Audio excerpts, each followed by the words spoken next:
Yang pertama adalah kita melakukan pencegahan atau preventif. Ya, yang pertama adalah gunakan pupuk sesuai dengan dosis anjuran ya.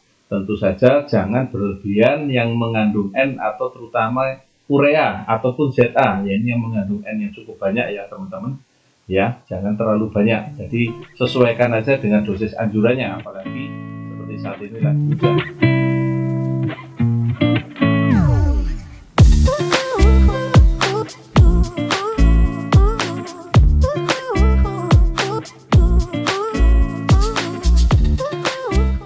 Mitra-mitra sahabat agro dimanapun Anda berada, semangat pagi, apa kabar bolo-bolo semua dimanapun.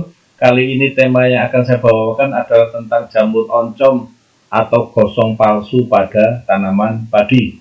Ya, jamur oncom ini sangat mengganggu pada tanaman padi kita ya, dengan dicirikan adanya semacam kayak oncom ya, seperti kayak kuning-kuning seperti ini, dan ini menjawab pertanyaan dari mitra kita tentang padinya yang terserang jamur oncom dan meminta saran untuk pengendaliannya. Nah, sahabat-sahabat agro, mitra-mitra agro dimanapun Anda berada, penyebabnya apa? Penyebabnya adalah jamur Ustilaginoidea virens. Nah, ini kalau di dalam mikroskop bentuknya seperti ini, bulat-bulat agak pemanjang seperti itu ya, teman-teman semua. Dan itu adalah bentuk dari yang sudah jadi. Yang di A, yaitu adalah jamur oncomnya ya, itu hanya di titik-titik di bulir padinya, tidak semuanya kena, tetapi dalam satu tangkai ada satu dan seterusnya.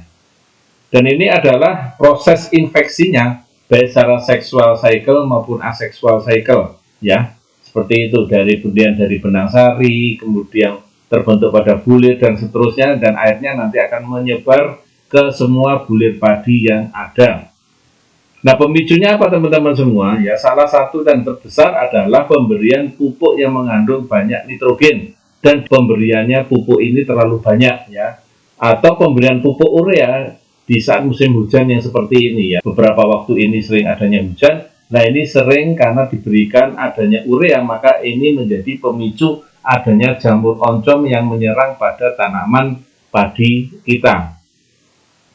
Nah, bolo-bolo teman-teman semua, lalu bagaimana pengendaliannya? Yang pertama adalah kita melakukan pencegahan atau preventif. Ya, yang pertama adalah gunakan pupuk sesuai dengan dosis anjuran ya. Tentu saja jangan berlebihan yang mengandung N atau terutama urea ataupun ZA. Ya, ini yang mengandung N yang cukup banyak ya teman-teman. Ya, jangan terlalu banyak. Jadi sesuaikan aja dengan dosis anjurannya, apalagi seperti saat ini lagi hujan. Kemudian jarak tanam jangan terlalu rapat, bisa sistem jajar legowo 31, 41, 51 atau 61 monggo. Atau model tegel, jadi jarak tanamnya itu sekitar 25 kali 25 atau 30 kali 30, jadi agak berjeda ya teman-teman semua. Jadi kalaupun kita menggunakan dengan teknologi NASA sekalipun, jarak tanamnya model tegel ini minimal 25 kali 25 atau 30 kali 30. Nah, yang terbaik teman-teman semua, ini juga kita berikan pemberian dolomit di awal tanam. Ini karena kita tidak tahu pH-nya berapa, kemudian dosis yang sering digunakan berapa, maka sarankan kita sekitar 300 kilo per hektarnya, yaitu minimal ya. Kalau mungkin ada diberi tambah sedikit sekitar 500 kilo per hektarnya tidak apa-apa ya. Jadi kalau kita agak ragu karena kita sering menggunakan dengan urea ataupun ZA terlalu banyak, maka kita bisa berikan dolomitnya itu diberikan sekitar 500 kilo ya, mungkin sekitar 1 minggu atau 5 hari sebelum tanam supaya bereaksi lagi ya, supaya bereaksi dulu baru kemudian nanti pupuk kita yang akan kita berikan bisa segera diserap oleh tanaman ya. Kita lihat video yang sebelumnya, Supernasa, dolomit dan pupuk yang lain ya, mana duluan yang diberikan ya. Kita beri jeda sekitar 5 hari sampai 1 minggu.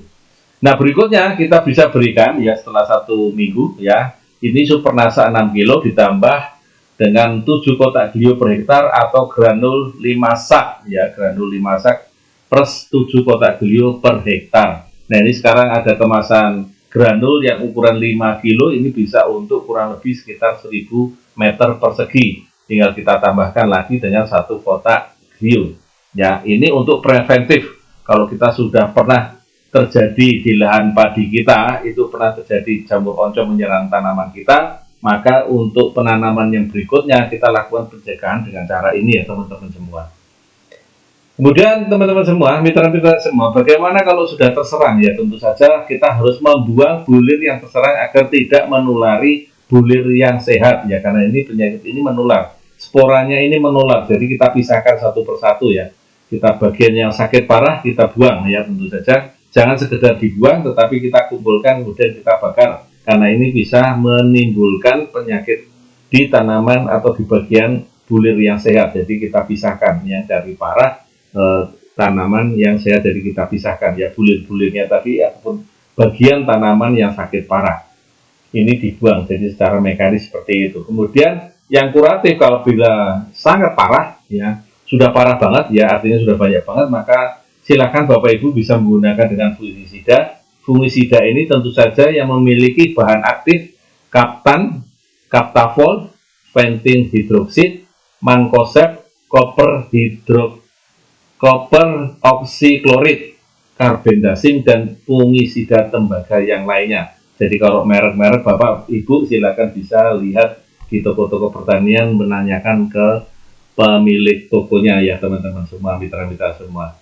Baik teman-teman semua, mitra-mitra semua, demikian tadi cerita kita tentang penyakit jamur oncom yang menyerang pada tanaman padi ya. Kita akan menjawab pertanyaan-pertanyaan yang lain ya, dengan variasi-variasi tema-tema yang lain. Tetap semangat, tetap ketemu lagi di tema yang lain. Semangat pagi!